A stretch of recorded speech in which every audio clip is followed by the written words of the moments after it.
Hi, my name is Griffin Price, and this is my Lab 2 presentation. The introduction. Alright, so the purpose of this lab was to observe the motion of an object that is dropped from rest that falls somewhat slowly. This will allow us to observe the object's drag force, which pushes on the object in the opposite direction the object is moving. And here's some preview of my results here. So some fundamental principles of this lab. The first one being Newton's second law, which can be broken down into these two equations. The velocity update equation, which predicts a velocity of the object at a certain time, and the same thing with position, that predicts position after a certain time. The drag force equation, which takes into account air resistance on the object to calculate, what force pushes up as that object falls down, and the gravitational force, which is a force that we know, that we're familiar with, that everything has, anything with mass has, that pulls anything with mass towards another thing with mass. And there's a little demonstration to the side there about drag force and gravity. So the experiment explained, so my system was a crumpled up flat piece of paper, and the surroundings include stuff like the air, earth and its gravity, me, pretty much everything else. And as you can see, I used a program called Tracker to track the movement of the crumpled up piece of paper when I dropped it from a height of 1 meter.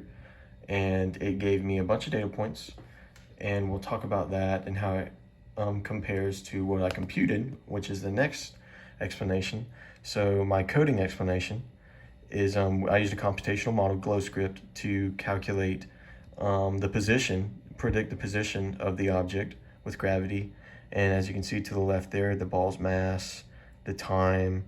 What's really interesting is that the only force that we really use that's acting on that we're focusing on in this code is gravity. So as the object falls downward, this is without drag, this is just gravity. So we're using that F-net equation and just factoring in gravity, and then the velocity. You can see that the velocity equation is the same as the velocity update equation, except that acceleration is replaced with F-net over mass, which is the exact same thing.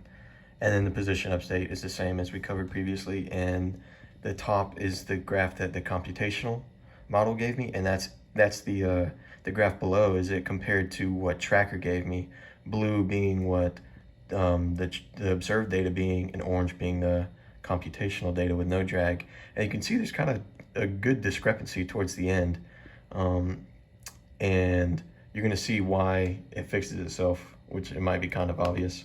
So this is the coding with drag, okay, and you can obviously towards the right, bottom right, you can see that the graph with drag, the gray one, you can't even barely see it because it's on top of the blue one, which is good, which means that drag was what we were missing in the first equation.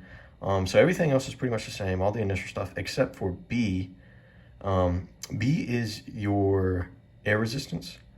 So it took me a little while to figure out, what that meant, but after trial and error, I figured out that the air resistance coefficient was 0.002, and you can see that F-net, now we're not only focusing on gravity, we're also focusing on the force of drag, right, which pushes up against gravity in the opposite direction, right? And the graph on top is the graph that the computational model gave me, and that's all three of them compared to one another, the orange, the blue, and the gray. Blue being, in this case, the observed with Tracker, orange being the computational model without drag, and gray being with drag. And you can see that the blue and gray are almost identical. So some what-if questions, terminal velocity. All right, terminal velocity is basically after a certain amount of time when an object is falling in the air, it basically, falls at the same speed after a certain amount of time because drag is equal to the force of gravity. So which model best reflects terminal velocity, with drag or without?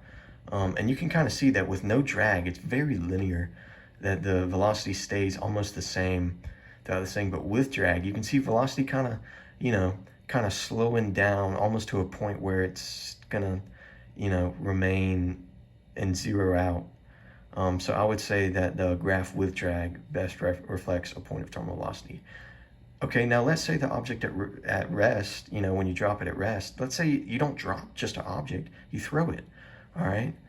What about the terminal velocity then? Well, I still think that if you throw an object and it falls and you have enough time for it to fall in distance, it'll still reach a point of terminal velocity at some point, because you can still see the graph. That's the same computational model. I just added it to have not start at rest, but start with some initial velocity. It still kind of slows down and evens out to a 0. So I'd still say it would reach terminal velocity. And thank you for listening to my presentation. I hope you have a good day.